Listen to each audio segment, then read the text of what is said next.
Welcome back to BNC Live. I'm Laverne McGee. Joining us once again is Orange County, Florida Mayor Jerry Demmings. He's a trailblazer, an example of black excellence, having been elected as the first African-American sheriff of Orange County. Sticking with us, Mayor, I want to get right to it and ask you about your years before you were mayor as sheriff, because right now we are seeing such high crime in America. What do you think is causing this? Well, we're at a crossroads here in America as it relates to police community relations. I spent 38 years in law enforcement. I also served as the first African American police chief here in Orlando. And so during my period of time, I certainly saw periods of call for reform amongst our American policing agencies. And I think that during the pandemic last year and with the death of the murder of George Floyd, it really exacerbated the relationships across America because of television. People were able to see what occurred and some of the injustices across America. So now is a good time. I'm comfortable with where I am now as a mayor because I get to make broad public policies about how we can deal with systemic racism and institutionalize some of the change that is necessary.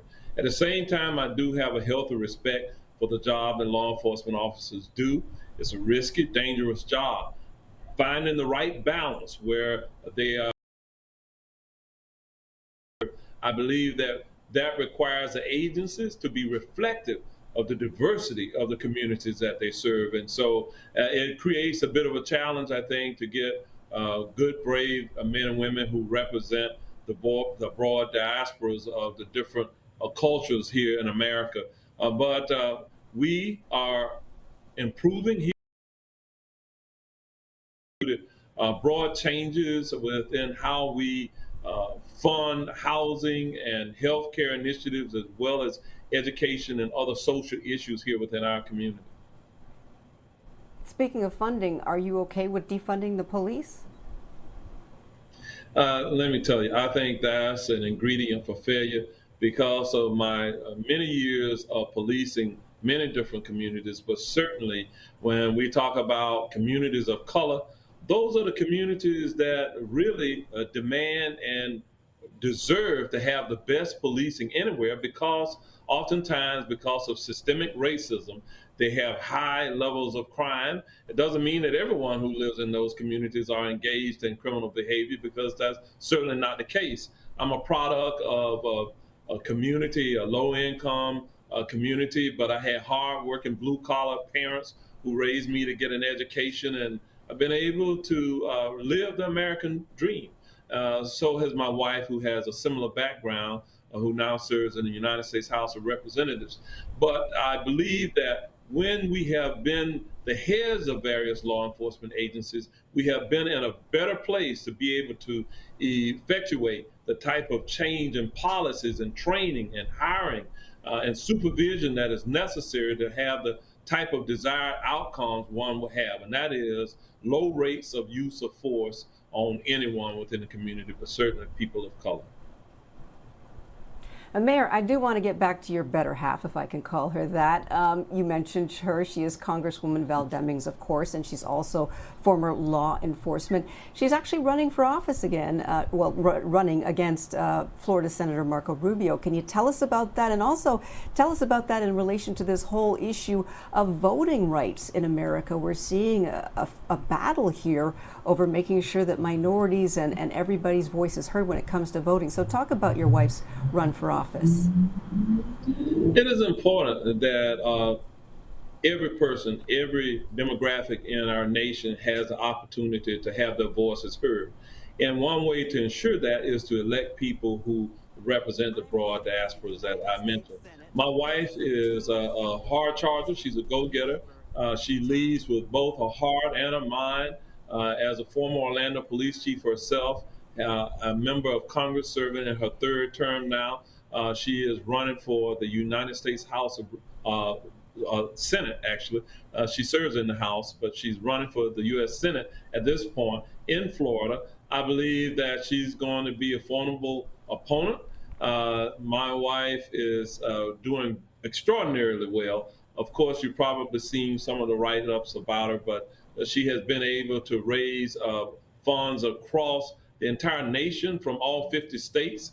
Last count, over 110,000 different persons have contributed to her campaign because she has proven through her performance within Congress that she is a person that can represent all Americans, and that's what we need from the people who will serve in both chambers, in the Senate and in the House.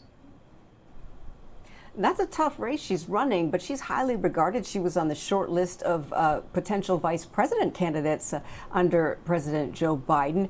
Do you think that this time, a black woman, that this is her time? Do you think that Florida is ready for this type of leadership? There's no question Florida is ready for it. We are people of faith, and we believe that what is for you is for you. And while my wife was vetted for a vice president, she was not selected. But that's okay because she was reelected in the United States House of Representatives, representing Florida's Congressional District 10. So that's not bad at all. What I will tell you is that if she were running against me, I would be really concerned because she's going to bring her A game every day. And I believe that she has the competency, the experience, and the intellect to be able to step into the role of a United States Senator and do well. She is well suited for Washington, D.C. And so I look forward to this coming year and helping to support her as she travels throughout the state of Florida and really throughout the nation as she has to raise a significant amount of funds in order to run a viable campaign. Certainly within the first 3 to 4 weeks of the campaign, she outpaced her opponent. That sends a message that people are willing to invest in her campaign, and I believe that that's something that we can look forward to. Mayor, I know you'll be running as well. I don't know how the two of you do it, having the both of you dealing with politics at the same time. That's got to be tough. And you are Democrats in a red state. Tell me about your position in terms of running and why voting rights is so important for you also. Voting rights is important to all of us because that's the only way that we have a fighting chance at equality in America. So voting does matter. And unfortunately, in this partisan environment that we find ourselves in, sometimes people want the advantage by denying Americans the right to vote. That's a basic right for our people. Of course, people of color, there have been times when women and people of color were denied the right to vote. And so we have to stand up for America because that is what makes the unions in the world is the fact that we want here within our country.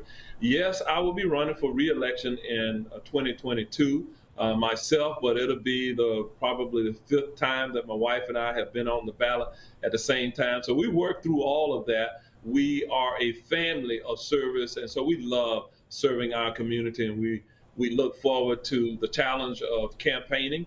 I look forward to, as much as I can, supporting my wife as she moves throughout the state of Florida, campaigning to be the next senator from the state of Florida. Well, both of you certainly a shining example of Black excellence. We appreciate your time. Good luck to both of you, and you are both always welcome here on BNC. Thank you, Laverne, for inviting me tonight. Godspeed to you and your family. All right, take care. Thanks again. And stay with us, everyone. We have more news coming up after this quick break. You're watching BNC.